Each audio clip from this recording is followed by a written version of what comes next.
नमस्कार दोस्तों, जय हिंद। कैसे हो आप सब? आई होप आप सभी अच्छे होंगे और आपकी तैयारी भी एकदम अच्छी चल रही होगी। जैसा कि आप सामने देख रहे होंगे, आज हम लोग चर्चा करेंगे एसएससी एमटीएस 2024 में पूछे गए सभी महत्वपूर्ण प्रश्न की। ये भारत तथा विश्व के भूगोल के प्रश्न हैं। इसके पहले हम लोग 2022 के पूरे और 2021 के, 20 के, 19 के लगातार 4 वर्षों के प्रीवियस ईयर हिस्ट्री के क्वेश्चन कवर कर चुके हैं। उसकी प्लेलिस्ट हमने बना दी है, वहाँ पर जाकर आप विजिट कर सकते हो। आज हम लोग 2024 के क्वेश्चन कवर करेंगे और बहुत ही जल्द जो आपके 2023 के छूटे उसको कवर करेंगे, है ना। तो 24, 23, 22, 21, 20 लगातार 5 वर्षों के आपके कंप्लीट हो जाएंगे और इससे बाहर क्वेश्चन भारत तथा विश्व के भूगोल का या हिस्ट्री का या किसी भी सब्जेक्ट का नहीं जाएगा। ठीक, तो बिना देरी करते हुए वीडियो स्टार्ट करते देखते। पहला प्रश्न क्या लिखा हुआ है? लिखा है, निम्नलिखित में किस वन को मानसून वन के नाम से भी जाना जाता है? पहला लिखा हुआ है माउंटेन वन, फिर लिखा है मैंग्रोव वन, फिर लिखा है उष्णकटिबंधीय पर्णपाती वन, फिर लिखा हुआ है उष्णकटिबंधीय सदाबहार वन। तो इसका सही ऑप्शन आपका सी हो जाएगा, उष्णकटिबंधीय पर्णपाती वन। कह रहा है निम्नलिखित में से किस वन को मानसून वन के नाम से भी जाना जाता है? तो उष्णकटिबंधीय पर्णपाती वन को मानसून वन के नाम से जाना जाता है। नेक्स्ट पॉइंट देखिए, क्वेश्चन नंबर 2 लिखा है, मध्य मंडल मेसोस्फीयर के संदर्भ में निम्नलिखित में से कौन सा कथन सही नहीं है? पहला लिखा यह वायुमंडल का तीसरा स्तर है, फिर लिखा यह प्रत्यक्षतः समता मंडल के ऊपर है, फिर लिखा इस स्तर में बढ़ती हुई ऊंचाई के साथ साथ तापमान अत्यंत तीव्रता से बढ़ता है, फिर लिखा अंतरिक्ष से इस स्तर में प्रवेश करने वाले उल्कापिंड जल जाते हैं। तो इसका सही ऑप्शन आपका सी हो जाएगा, इस स्तर में बढ़ती हुई ऊंचाई के साथ साथ तापमान अत्यंत तीव्रता से बढ़ता है। नेक्स्ट पॉइंट देखिए, क्वेश्चन नंबर 3 लिखा भूकंप को मापने में प्रयुक्त तीव्रता के पैमाने की सीमा क्या है? पहला लिखा 1 से 12, फिर लिखा हुआ 1 से 5, फिर लिखा हुआ 1 से 15, फिर लिखा हुआ 1 से 7। तो इसका सही ऑप्शन आपका पहला हो जाएगा 1 से 12, यानी भूकंप को मापने में प्रयुक्त तीव्रता के पैमाने की सीमा 1 से 12 है। नेक्स्ट पॉइंट देखिए, क्वेश्चन नंबर 4 में लिखा हुआ है, देश के 10% क्षेत्रफल में फैली हुई भारत की सबसे बड़ी नदी द्रोणी कौन सी है? पहला लिखा हुआ है महानदी, फिर लिखा हुआ है कृष्णा, फिर लिखा हुआ है नर्मदा और फिर लिखा हुआ है गोदावरी। तो इसका सही ऑप्शन आपका डी हो जाएगा, गोदावरी। यानी देश के 10% क्षेत्रफल में फैली हुई भारत की सबसे बड़ी नदी द्रोणी कौन सी है? वो है गोदावरी। नेक्स्ट पॉइंट देखिए, क्वेश्चन नंबर 5 लिखा है, भारत में निर्मित प्रथम कच्चे तेल के पाइपलाइन का नाम क्या है? पहला लिखा हुआ हजीरा विजयपुर जगदीशपुर गैस पाइपलाइन, फिर लिखा हुआ नाहर कटिया नोनमती बैरोनी पाइपलाइन, फिर लिखा हुआ कांडला भटिंडा पाइपलाइन, फिर लिखा हुआ मुंबई हाई मुंबई अंकलेश्वर कोयली पाइपलाइन। तो इसका सही ऑप्शन आपका बी हो जाएगा, नाहर कटिया नोनमती बरौनी पाइपलाइन। नेक्स्ट पॉइंट देखिए, क्वेश्चन नंबर 6 लिखा आप सौरिका की परिघटना के दौरान पृथ्वी और सूर्य के बीच की अनुमानित दूरी कितनी होती है? पहला लिखा हुआ 142 मिलियन किलोमीटर, फिर लिखा 147 मिलियन किलोमीटर, फिर लिखा 152 मिलियन किलोमीटर, फिर लिखा 137 मिलियन किलोमीटर। तो इसका सही ऑप्शन आपका सी हो जाएगा, 152 मिलियन किलोमीटर। नेक्स्ट पॉइंट देखिए, क्वेश्चन नंबर 7 लिखा है वायुमंडलीय ओजोन का अधिकांश भाग वायुमंडल की किस परत में पाया जाता है? पहला लिखा हुआ समताप मंडल, फिर लिखा हुआ ताप मंडल, फिर लिखा हुआ मध्य मंडल, फिर लिखा हुआ क्षोभ मंडल। तो इसका सही ऑप्शन आपका ए हो जाएगा, समताप मंडल। वायुमंडलीय ओजोन का अधिकांश भाग वायुमंडल की किस परत में पाया जाता है? तो ये समताप मंडल में पाया जाता है। नेक्स्ट पॉइंट देखिए, क्वेश्चन नंबर 8 लिखा 2004 में हिंद महासागर सुनामी की तीव्रता कितनी थी? यानी 2004 में जो हिंद महासागर में सुनामी आई थी उसकी तीव्रता कितनी थी? पहला लिखा है 7.4, फिर लिखा है 9.1, फिर लिखा है 8.6, फिर लिखा हुआ 8.9। तो इसका सही ऑप्शन आपका बी हो जाएगा, 9.1। नेक्स्ट पॉइंट देखिए, क्वेश्चन नंबर 9 लिखा है निम्नलिखित में से किसे अब पृथ्वी के सौर मंडल का ग्रह नहीं माना जाता है? पहला लिखा है वरुण ग्रह, फिर लिखा हुआ मंगल ग्रह, फिर लिखा हुआ अरुण ग्रह, फिर लिखा हुआ प्लूटो। तो आप सभी लोग जानते हो ऑप्शन डी इसका सही हो जाएगा, आसान प्रश्न था प्लूटो, यानी प्लूटो को अब ग्रह की श्रेणी से हटा दिया गया। नेक्स्ट पॉइंट देखिए, क्वेश्चन नंबर 10 लिखा है भारत के प्रमुख जैव विविधता वाले स्थल कौन से हैं?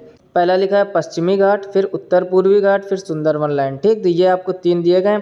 अब आपको इसमें से ढूंढ करके बताना है कि कौन से जैव विविधता वाले स्थल है। पहला लिखा ए, बी और सी, पहला ही ऑप्शन सही हो जाएगा क्योंकि पश्चिमी घाट, उत्तर पूर्व भारत और सुंदरलैंड ये तीनों आपके जैव विविधता वाले स्थल है। नेक्स्ट पॉइंट देखिए, क्वेश्चन नंबर 11 लिखा हुआ है गुजरात की सीमा किस पड़ोसी देश के साथ लगती है। पहला लिखा हुआ है बांग्लादेश, फिर लिखा हुआ है नेपाल, फिर लिखा हुआ है भूटान और फिर लिखा हुआ है पाकिस्तान। तो इसका सही ऑप्शन आपका डी हो जाएगा पाकिस्तान। कह रहा है गुजरात की सीमा किस पड़ोसी देश के साथ लगती है, तो गुजरात की सीमा आपकी पाकिस्तान के साथ लगती है। नेक्स्ट पॉइंट देखिए क्वेश्चन नंबर 12। लिखा है भारत का वह सबसे ऊंचा जलप्रपात या झरना कौन सा है जिसकी ऊंचाई 1493 फीट है। पहला लिखा है कुचिकल जलप्रपात कर्नाटक, फिर लिखा है बरकाना जलप्रपात कर्नाटक, फिर लिखा हुआ थैलैयर जलप्रपात तमिलनाडु, फिर लिखा हुआ मीन मुट्टी जलप्रपात केरल। तो इसका सही ऑप्शन आपका ए हो जाएगा कुचिकल जलप्रपात कर्नाटक। नेक्स्ट पॉइंट देखिए क्वेश्चन नंबर 13। लिखा है तिब्बत से निकलने वाली कौन सी नदी है जो अरुणाचल प्रदेश से होकर भारत में प्रवेश करती है। देखते हैं इसके ऑप्शन। पहला लिखा हुआ कावेरी नदी, फिर लिखा हुआ गोदावरी नदी, फिर लिखा है चंबल नदी और फिर लिखा है ब्रह्मपुत्र नदी। तो इसका सही ऑप्शन आपका डी हो जाएगा ब्रह्मपुत्र नदी जो भारत में प्रवेश करती है। नेक्स्ट पॉइंट देखिए क्वेश्चन नंबर 14। लिखा है भारत में कौन सा अभ्यारण्य लुप्त प्राय एस्टुरीन क्रोकोडायल संरक्षण के लिए प्रसिद्ध है। पहला लिखा हुआ है भितरकनिका वन्यजीव अभ्यारण्य ओडिशा, फिर लिखा हुआ है इंदिरा गांधी वन्यजीव अभ्यारण्य, फिर लिखा हुआ है चिनार वन्यजीव अभ्यारण्य केरल और फिर लिखा हुआ है दांदेली वन्यजीव अभ्यारण्य कर्नाटक। तो इसका सही ऑप्शन आपका ए हो जाएगा भितरकनिका वन्यजीव अभ्यारण्य ओडिशा। नेक्स्ट पॉइंट देखिए क्वेश्चन नंबर 15। लिखा है भारत के किस राज्य में गारो खासी पर्वत श्रेणी स्थित है। पहला लिखा हुआ सिक्किम, फिर लिखा हुआ मेघालय, फिर लिखा हुआ मिजोरम और फिर लिखा हुआ ओडिशा। तो इसका सही ऑप्शन आपका बी हो जाएगा मेघालय। ने कह रहा है भारत के किस राज्य में गारो खासी पर्वत श्रेणी स्थित है, तो वो स्थित है आपकी मेघालय में। नेक्स्ट पॉइंट देखिए क्वेश्चन नंबर 16। लिखा निम्नलिखित में से कौन सा ज्वालामुखी के सबसे विस्फोटक प्रकार का उदाहरण है। पहला लिखा बाढ़ बेसाल्ट ज्वालामुखी, फिर लिखा हुआ सील्ड यानी ढाल ज्वालामुखी, फिर लिखा हुआ सिंडर शंकु यानी राख शंकु भी कह सकते हो आप ज्वालामुखी, फिर लिखा है काल्डेरा यानी कुंड ज्वालामुखी। तो इसका सही ऑप्शन आपका डी हो जाएगा काल्डेरा ज्वालामुखी। नेक्स्ट पॉइंट देखिए क्वेश्चन नंबर 17।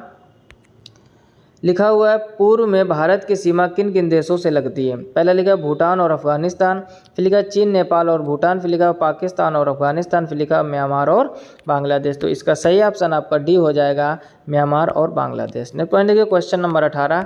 लिखा है कौन सा भारतीय पर्वत विशालकाय पिरामिड जैसा दिखाई देता है और इसका एक समतल शिखर क्षेत्र तथा 2 चोटियाँ हैं। पहला लिखा हुआ नंदा देवी, फिर लिखा हुआ है कामेट पर्वत, फिर लिखा है सालतोरी कांगड़ी, फिर लिखा हुआ है मामोस्तोंग कांगड़ी। तो इसका सही ऑप्शन आपका बी हो जाएगा कॉमेट पर्वत। नेक्स्ट पॉइंट देखिए क्वेश्चन नंबर 19। लिखा हुआ 2011 की जनगणना के अनुसार भारत का सबसे कम आबादी वाला राज्य कौन सा है। यानी जो 2011 की जनगणना हुई थी तो सबसे कम आबादी किस राज्य की थी। पहला लिखा हुआ केरल, फिर लिखा हुआ तमिलनाडु, फिर लिखा हुआ ओडिशा, फिर लिखा हुआ सिक्किम। तो सही ऑप्शन आपका डी हो जाएगा सिक्किम। सिक्किम सबसे छोटा राज्य भी है और सबसे कम आबादी भी है। ठीक, वैसे तो आपका गोवा है लेकिन जनसंख्या की तुलना में जो 2011 की जनगणना हुई थी उसके अनुसार सबसे कम आबादी कहाँ थी, सिक्किम में। नेक्स्ट पॉइंट देखिए क्वेश्चन नंबर 20। लिखा है कौन सा ग्रह सल्फ्यूरिक एसिड के घने सफ़ेद और पीले बादलों से बना है। पहला लिखा है अरुण ग्रह, फिर लिखा हुआ नेपच्यून, फिर लिखा हुआ शुक्र ग्रह, फिर लिखा हुआ मंगल ग्रह। बिल्कुल आसान प्रश्न है, ऑप्शन सी इसका सही हो जाएगा शुक्र ग्रह। और भी शुक्र ग्रह से रिलेटेड कुछ पॉइंट है आप याद रखो। सबसे चमकीला ग्रह पूछे तब भी शुक्र ग्रह, सल्फ्यूरिक एसिड के घने सफ़ेद और पीले बादलों से बना पूछे तब भी शुक्र ग्रह। ये मोस्ट इंपॉर्टेंट, ये बहुत बार आपके एग्जाम में आ चुका है कि सबसे चमकीला ग्रह कौन सा है, तो उसको भी शुक्र ग्रह कहते हैं। क्लियर। नेक्स्ट पॉइंट देखिए क्वेश्चन नंबर 21। लिखा हुआ है कौन सा उपकरण भूकंप के दौरान सतह पर पहुंचने वाली तरंगों को मापता है। पहला लिखा हुआ सिस्मोग्राफ, फिर लिखा हुआ मैनोमीटर, फिर लिखा हुआ बैरोग्राफ, फिर लिखा हुआ क्रोनोमीटर। सही ऑप्शन आपका पहला हो जाएगा सिस्मोग्राफ, यानी भूकंप की तीव्रता या भूकंप के दौरान सतह पर पहुंचने वाली तरंगों को सिस्मोग्राफ से मापा जाता है। नेक्स्ट पॉइंट देखिए क्वेश्चन नंबर 22।